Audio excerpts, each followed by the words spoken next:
வணக்கம் நண்பர்களே. இந்த நாளில் உங்கள் அனைவரையும் சந்திப்பதில் பெரும் மகிழ்ச்சி. இந்த உலகம் எத்தனை பெரியதாயினும் ஒரே விஷயம் மட்டும் எல்லோரையும் வெற்றி வரை அழைத்துச் செல்லும். அதுதான் தன்னம்பிக்கையும் முயற்சியும். இன்று நாம் பார்க்கப் போகும் விஷயம் சாதாரண பின்னணியிலிருந்து வெற்றியை அடைந்த சில தமிழர்கள் பற்றியது. இவர்கள் போல நாமும் வெற்றியை அடையலாம் என்பதற்கான உண்மைக் கதைகள். முதல் கதை, மதுரை மாவட்டத்தை சேர்ந்த ஒருவர். பள்ளிக்கூடம் கூட சரியாக முடியாமல் வீட்டிற்கு உதவியாக வேலை பார்த்த இளைஞர்.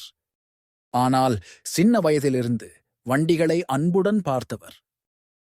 பழைய வாகனங்களை மாற்றி அமைக்க ஆரம்பித்தார். தொடர்ந்து முயற்சி, நண்பர்களிடம் இருந்து கடன் வாங்கி ஆரம்பித்த வேலை இன்று ஒரு பெரிய வாகன மாற்றும் நிறுவனமாக மாறியுள்ளது.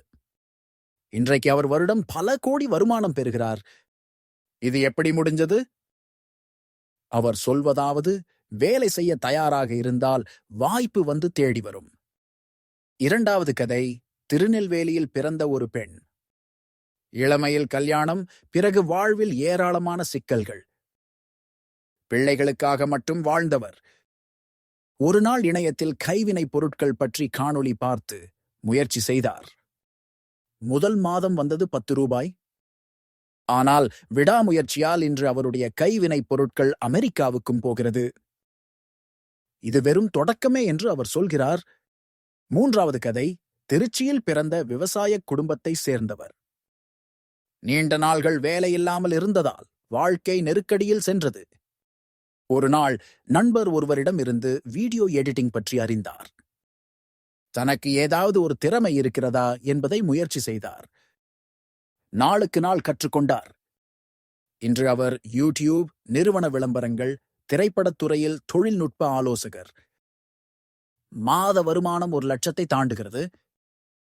இது அவருடைய மன உறுதியின் வெற்றி. நான்காவது கதை, சென்னை புறநகரில் வாழும் ஒருவர். பெரிய கம்பெனியில வேலை பார்த்தாலும் திருப்தி இல்லாத வாழ்க்கை. பணக்காரர் ஆக வேண்டுமென கனவு கொண்டவர். சமையல் மீது கொண்ட காதலை தொழிலாக மாற்ற நினைத்தார். முதல் பார்சல் பஜ்ஜி கடை, பிறகு பல சோதனைகள்.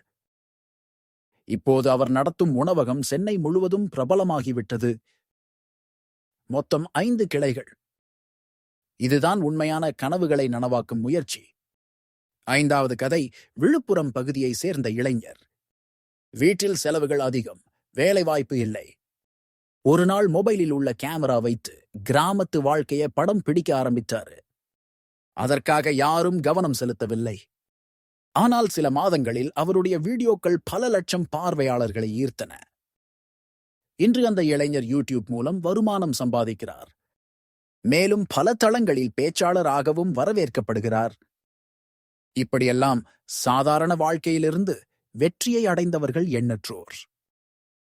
இவர்கள் அனைவரின் வாழ்க்கையின் ஒரே விஷயம் விடாமுயற்சி, நேர்மையும் நம்பிக்கையும். நண்பர்களே, நாமும் இந்த கதைகளை வாசிக்க மட்டுமல்ல, நம் வாழ்க்கையிலும் செயல்படுத்த வேண்டும்.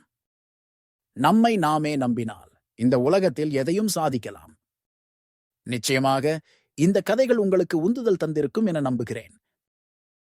அடுத்து வரும் வீடியோவில் இன்னும் ஒரு புதிய பயனுள்ள தலைப்புடன் உங்களை மீண்டும் சந்திக்கிறேன். வரைக்கும் வணக்கம். நன்றி.